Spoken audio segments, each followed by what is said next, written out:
Welcome to The Moms I Know with Sheila Walsh-Denton and Maria Anderson-Farner. Two moms on a mission to reclaim childhood and take you from surviving to thriving on your parenting journey. From a New York Times article in September 2014 by Nick Bilton. So your kids must love the iPad, I asked Mr. Steve Jobs, trying to change the subject. The company's first tablet was just hitting the shelves. They haven't used it, he told me. We limit how much technology our kids use at home. Hey there, this is Sheila. And this is Maria. And we want to welcome you to The Moms I Know. Hey there, how are you doing today? Today we are going to talk about a topic that could be considered for some a little bit, I don't want to say controversial, but something that really takes up a lot of my mind space. And it is about technology. How much, the limits and what is good technology, and would you be setting your children up for a disadvantage if they don't have any technology? These are questions that I don't say I'm faced with daily, but almost with. I have two teenagers and a 9-year-old, and it's in our home. And so how do we deal with it? And what I do know is that Maria has always been an advocate of less screen. I don't want to say no screen because she is human. She is human, so she knows she does have an iPhone. But what I would like to know more about, what are your thoughts on technology and children, and what have you learned? Because the thing about Maria is that, the thing about Maria is your experience. You have worked with families. You have seen over 23 years, no phones, and now the proliferation of phones. Phones everywhere. Yeah. Right. So tell us what you have seen in practice and your advice. I appreciate taking this topic on. And I laugh because, I think that technology affects all of us now. So whether we have children or not, this whole concept of how do we deal with technology? How do we balance it? And, it's an amazing tool.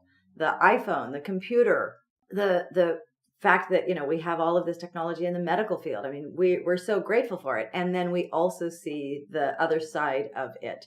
And so how do we find that balance? How do we reconcile our use? And then how do we as adults find what works for us and then think about what we're modeling for our children? So that's a piece that I've been traveling a lot now and seeing so many abuses of this amazing tool. The modeling piece is huge. I mean, I'm driving along and I see moms and dads talking on the phone, texting on the phone with kids in the back. And I'm just like, how it needs to start with mom and dad, really. And that's just one thing that really annoys me. Right. Aside from the fact that that's not legal in most states. Exactly. So, right. So one of the things that I've noticed, you mentioned the 23 years in the classroom, and I've really been actually observing this since I was a teenager. I started babysitting when I was in my early teens. And even back then, I was watching children who were really heavy television viewers versus the families that didn't have television at all or really moderated it. And so it's been something that I've been observing. So there's my casual observation over 40 years of working with families, and then also the research that I've been doing. So I just want people to be understanding that this isn't just my observation. This is backed by a lot of really good scientific research that people are finding these days. And so we're really seeing this. But what my unscientific observations have been just in the classroom, that there's definitely been an undeniable trend towards shorter attention spans. The focus of children is changing. It's really interesting. I was talking to somebody the other day that said, well, they don't need to memorize as much anymore because they have so much at their fingertips. So that's freeing them up for more creative thinking. And I liked to think that might be true, but I kind of have a feeling that the payoffs might not be really affirming that. But inability to concentrate for extended periods of time is something I noticed. There's a lot of increased frustration, a lot of increased emotional issues coming up in the school systems, as well as, we're seeing that everywhere in society. The increase in number of special needs students. While I was working in the school, those numbers were skyrocketing. So just really fascinated to see what we're observing in the classroom, out of the classroom. And then the actual research, even just 2017, the Pediatric Academic Society study of 894 children from 6 months to 2 years that were exposed to screens had higher risk of expressive speech delays. Now, I'm looking at that going, wait a minute, we're able to find children who are on screens from 6 months of age to 2 years. That's already a little bit sad for me to see, but definitely the expressive speech delays. And then Seattle Children's Hospital, they've been doing a lot of research. And so they're one of the leaders in the research that they were among the first to discover that early TV exposure can lead to attention problems later on. So they've really been studying this. We know that birth to the age of 3 is such a critical period for brain development. That is what becomes a child's permanent foundation. And so a child actually needs specific stimuli from their outside environment, the living world around them, not from today's screens. So we see that the development of the brain can be stunted. That's irreversible. There's frontal lobe is responsible for decoding, comprehending social interactions. And so we want to really look at, for me, instead of looking at, what can be problematic, I want to look at also what do children need in those first 3 to 5 to 10 years. And what they need is interaction with the natural world around them, with human beings, with speech. We've talked a lot about appropriate child development. And so what we're really finding is that the focus on the screens is really inappropriate brain development, because what happens is that when a child focuses on the screen, really what's going on is that brain development kind of stops. All those little connections that are being made just don't work the same way. And the other thing that happens is as a child focuses on the screen, there's actually kind of a reward system that loops in there. So when a child sees something happen, they want more, the brain releases dopamine. So we're actually setting them up for this, cause and effect system of focusing on screens at an early age. We're seeing in this country, in the United States, the U.S. Department of Health and Human Services and the Kaiser Family Foundation found that 8 to 18-year-old children in the United States are averaging 7.5 hours of screen time daily. Wow. Daily. And wow. I know. I'm sorry, let me sit with that 7.5 hours. Wow.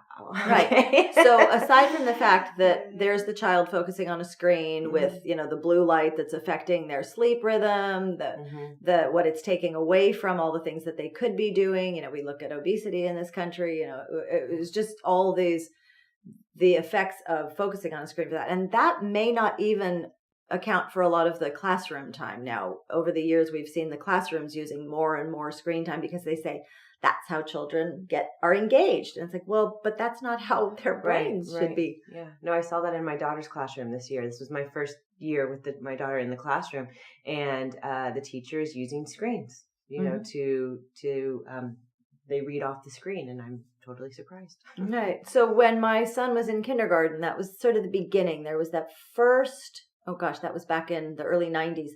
The first use of like the computer lab. And they were saying these children, this is the way of the future. The children are going to need to know how to use these screens. They need to be career and college ready. And my argument is, but they're 5. They're going to need to learn to drive a car eventually too. And they're going to need to learn all kinds of things. So in our family, we chose not to have screens. I mean, there was a little bit early on, and then we made a decision not to have it. And then it crept back in those late elementary years. And I think we've talked a little bit about that already. But really trying to let them have that childhood, let them have that time talking with individuals, playing with other children, being out in nature, having the time for healthy physical development, healthy emotional development, healthy brain development. And so for me, it's not only what the screen is doing to their brain, it's also what it's taking away from in their life. As early as the 1970s, Marie Wynn had written The Plug-in Drug. In the 1990s, Jane Healy had written Endangered Minds, Why Our Children Can't Think. James Stayer of Stanford in 2002 has written The Other Parent. But the most recent research that has been really compelling for me is written by Victoria Dunkley. She's an integrative psychiatrist in Southern California. And in 2017, she wrote a book called Reset Your Child's Brain. She has amazing research about what screen time is doing to our children's brains, but she also has the antidote. She has over 10 years now of sort of her prescription of a screen-free fast, and just the results themselves are astonishing. So for me, that book has really been pivotal.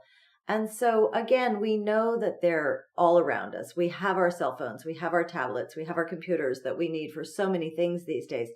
So how do we find the balance with them? How do we make sure we set business hours for ourselves or social media hours for ourselves? How do we model that for our children? And so that we're getting the nature time that we need, the exercise that we need, that we're differentiating our business and screen time hours from our social and family time hours. That's something that I really like to talk to people about. Those are some really good questions. Well, as you're going over them, I'm answering them myself, and it's, I've heard stories and I've heard what are people doing, and one thing I like is put the phone in the box for the rest of the night, so it becomes family time, because you get distracted, and the same thing happens with the kids. I make sure that my kids turn their phones in and turn them off by 9:00 every night, so that they're in a certain part. We turn the wireless off. That's another environmental thing, is making sure that your wireless is off in the evening or when you're not using it. But it's hard. I know a lot of my children's peers are sleeping with their phones, and like you said, that affects melatonin production, the blue light right there, which helps with sleep. So there are so many other factors. One thing I did with my third child, who the first two, no screens. We were disciples of you, and we said no screen. We didn't have a TV or anything. And the third child came in. I started to work a little bit more on the side, and the TV became the babysitter. I think that's what happened sometime. And it wasn't even the TV; it was screen shows. Educational, yes, Magic School Bus and stuff like that. And now she's 9 years old, and it's still where she wants to go, and it is a struggle for us. And so beginning of summer, we wrote a list. What are things you can do besides going on the screen? So that's where we go first. And that has helped her to say, okay, I choose to do this. I choose to go climb my tree. I choose to play with my Legos. I choose to do something else rather than watch TV, because I'm telling her what it's taking from her. Oh, that's such a great idea. So one of the things, a couple of years ago, Dr. Delaney Rustin put together a documentary called Agers. And, we're talking about children, for newborns as well as through the teen years. And so how do we make these decisions about, how old is our child before we allow them to have some screen time? How old are they before we allow them to have access to a tablet or a cell phone? And so, and then in those teen years, when my kids started to drive, it was like, yeah, they're going to need to have a phone, and I know that every family is going to have different values about this and different choices about when is the right time. We just really want you to have some research around this so that you're making informed choices about what are the trade-offs. And, when we would let our children watch a movie, or when we would watch a movie as a family, there was a trade-off. We weren't out taking a hike. We were cuddling up and watching a movie. And that was fun to have that time together. Mm-hmm. But looking at, how much, when do we make those decisions? And nowadays, the children, especially in school, they're all on their devices so much. And so we have to take that into account as well. But when I look at some of the things that are happening, and I don't want to be completely negative about all of this, but when you start looking at some of the research, we have a new diagnosis, there's disruptive mood dysregulation disorder, DMDD, where there's chronic irritability, poor focus, rages, meltdowns, and oppositional defiant behavior. That's something that has surfaced. Dr. Victoria Dunkley talks about now we have electronic screen syndrome. We're actually documenting children where this is an issue, and we have a diagnosis there. We're seeing the obesity, the vision issues, the carpal tunnel, the spine, nerve, and muscle dysfunction, the neck and arm disorders are rising among children. Then we look in the teens and the preteens and the teens, this huge increase on online bullying, the hate group recruitment, teen suicide, teen anxiety and depression, with social media. I think the teen years were hard enough back, when we were younger. And now I look at if that's all out there for everybody to see, the parties that are being missed, the photos that get put out there that you don't want being out there. So, all of these things. But Dr. Delaney Rustin, she's put together Agers, and she also has this Teen Talk Tuesdays. So you can check her out online at screenagers.com and really see some of her research. Dr. Victoria Dunkley, MD, her book, Reset Your Child's Brain. Sheila, you also talked about the the screen time at night. I have a lot of friends who have teenagers who say, they are sleeping with them. They're up at night. They go in and they see they're up at night because they don't want to miss anything. Yeah. So your idea of, the phones go off in the evening. We're supposed to have a couple of hours of screen-free time before we go to sleep so that we can have a good night's sleep. They say that, over 70% of teenagers, don't quote me on that statistic, I'm pulling that one, but a huge number of teenagers are major, sleep deprivation is happening. And so when we look at, then that's contributing to a lot more of the anxiety, the depression, if they're not getting enough sleep, if they're not eating right. So, this is something that has become very serious. This is really serious. And I really feel it is, I do believe it's the parents that need to parent. Mm-hmm. I mean, so many times we have permissive parenting, and if we have parents who are on their phones that are using it as well. And I think that we need to self-monitor and take a look at how we are using the phone. How are we role modeling? Because I know my kids call me on that as well, because I'm trying to build a business. I'm trying to, also manage my family and, social affairs and everything like that. So I really do believe that we just need to check it all in, right. Just really be aware and bring up the conversation, right. when we see it. And when you see, they have these carriers for those tablets, so you see these 2-year-olds banging around these tablets that are bringing them everywhere. Right. Or in the stroller with the screen in front of them, or at the restaurant with the screen in front of them. And yet we have to look at the irony of this as well. I mean, we're podcasting, so you're going to be listening to this on a device. So we hope that you're listening to this when you're taking your walk or when you're driving in the car and you're hands-free. So, it's such a way to get information. So, of course, we have to have a bit of a sense of humor about this. But as Sheila says, this is serious. This is the future of our humanity. This is the future of our children's lives, of their brain development. So when my kids were little, they would say, how come we don't get to watch TV? And I said, I'm doing you a favor. I'm giving you a healthy brain. And they would kind of laugh. And of course, they resisted it as long as they could. They said, well, how come we don't get to watch like everybody else in the world? So as it started to creep into our life in the late, elementary school years or the early teen years, we would have rules around it. We would have, restrictions around how much, how often, when. And so, I would also say, I'm giving you the gift of a childhood. And so they, as adults now, they've thanked us. They've actually said, thank you. You gave us a childhood. And they're very appreciative of that. And they're starting to raise this next generation fairly screen-free. I'm really pleased to see that they are moderating it, that they are really taking the time to make the choices. They're out in nature, they're building, they're creating, they're hiking. And so sometimes this can be such a platform, but I really feel so strongly, especially seeing the change over 40 years. And I look back, even my parents' generation, they were able to memorize things so much more deeply than our generation was. And I see, with each successive generation, there's always something that's lost. You look at the ancient storytellers. Well, that gift shrunk a little bit as we had printed language. And so we could make that argument that, this is all part of change. But I think when it affects our children's brain development, that's when I need to take a stand. And I need to say, I'm standing for healthy children, healthy families. And this is a really important issue. Yes. Yes. I think that's a perfect place to stop, because I agree wholeheartedly with you. Well, so we hope that this has given you a little food for thought. And we also hope that you do some of your own research and take into account, how do you find that balance with your families? So yeah, one I just want to say one other person is Hands Free Mama, another great resource of, when you are unplugged, what it opens you and your family up to. Right. So I'm glad you said that, because we're all about living joyfully with our children.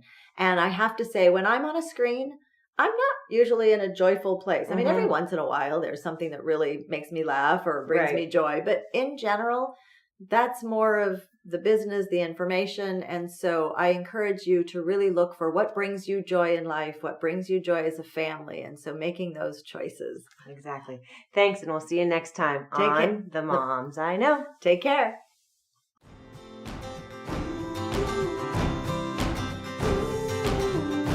Thanks for joining us today for The Moms I Know. To learn more about Sheila and her online program, The Mom Map, visit purplebeetnutrition.com.